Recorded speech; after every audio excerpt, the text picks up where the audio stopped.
Hello, I am Sim James D from BSTM 1C1. Now, I will be discussing my project proposal.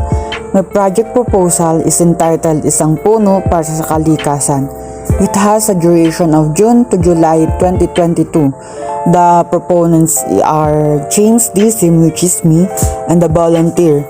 The budgetary requirements are plants or trees, cost of 2,000 pesos, tools, snacks, transportation cost of 500 pesos, and incidental expenses. And the cooperating agency is the barangay officials. Project summary or abstract of the project.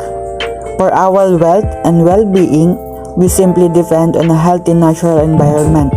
It is critical to our economy and social institutions, as well as our homes and neighborhoods, our ability to build things, and our health and happiness. The environment's conservation and preservation is one of the most serious matters facing humanity today. Also, one of the that we often overlook. The natural environment is being destroyed as a result of human activity, and we must take action to save it. As a result, a community project between the state and its people is needed to fight the loss of our natural resources and restore our environment by participating in tree planting programs and implementing appropriate care and sustainability measures. Therefore, this program will be conducted in the selected barangays to increase the number of trees in the area. The program's leader provided the seedlings and some were donated. This activity would be good in the barangay because trees are thought to help avoid not only floods and landslide but also the growing impacts of climate change. This program will be executed in the barangay at a location where barangay officials would allow students and volunteers to plant entitled Isang Puno para sa Kalikasan. Project background. There is a lot of tree planting drive here in our country. One of these is the Philippine environmentalists set a world record for the most trees planted simultaneously. Nearly 7,000 people helped in the mass planting of seedlings in the denuded forests and grassland in the eastern province of Camarines Sur.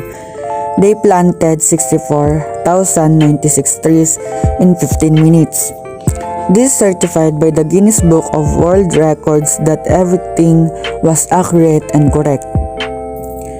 They planted on government-owned land to stop erosion and restore watersheds. The forests of the Philippines are among the 10 most endangered in the world, according to the Global Environment Group Conservation International. I believe that my project proposal will also be a success. This Isang Puno para sa Kalikasan drive, in which I and the volunteers will plant trees in the selected barangay to improve and replenish our environment. We need to promote tree planting and a healthy environment, especially as we face the challenges from global warming.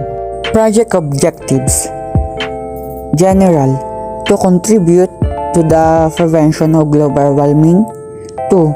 To raise awareness among students to dedicate themselves to community services for the benefit of the society. 3. Install among participants the importance of protecting and preserving the ecosystem, specific to lessen the impact of natural disasters. 2. To raise environmental awareness. 3. To educate the youth on environmental responsibility. Methodology. A. Project approach summary. Phase 1. Beginning of the project. The first activity is the orientation. The tools that needed are laptop, projector, speaker, and mic. The second activity is examining the place. The tools that needed are paper, pen, phone, transportation. The third activity is meeting with the barangay officials and volunteer. The tools that needed are paper, laptop, and pen. The fourth activity is getting of permits. The tools that needed are transportation permit. Phase 2. Developing the project. The activity that we'll be going to do are collecting of the donations, and the tools that needed are transportation, pen, and paper. The second activity is preparing tools that be needed. The tools that needed are pen and paper. Second one is the organizing task, and the tools that needed are laptop, pen, paper. The last one is the submission of waiver. The tools that needed are waiver, pen, paper that has a list of the name who will be participating. Phase 3. Concluding the project. Activity are planting the plant or trees. The tools that needed are plants or trees and shovel. Next one is putting fence in every trees and watered it. Tools needed are kawayan, nails, hammer, bolo, and water sprinkler. The second one is examining the result.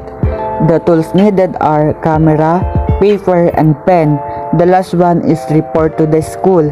The tools needed are transportation, pictures, pen, and paper. Task breakdown and time estimates. As you can see here are the schedule of the program so that there will be no problem on the time. Project cost. Project budget. As you can see on the table, all the materials are donated. Conclusion.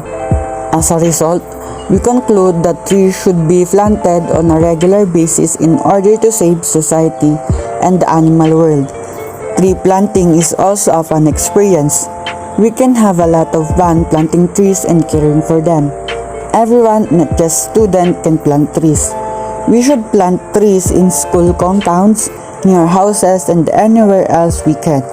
We should explain the benefits of tree planting to them and encourage them to plant and care for new trees. We should consider the fact that we all need trees and that trees are essential to humans.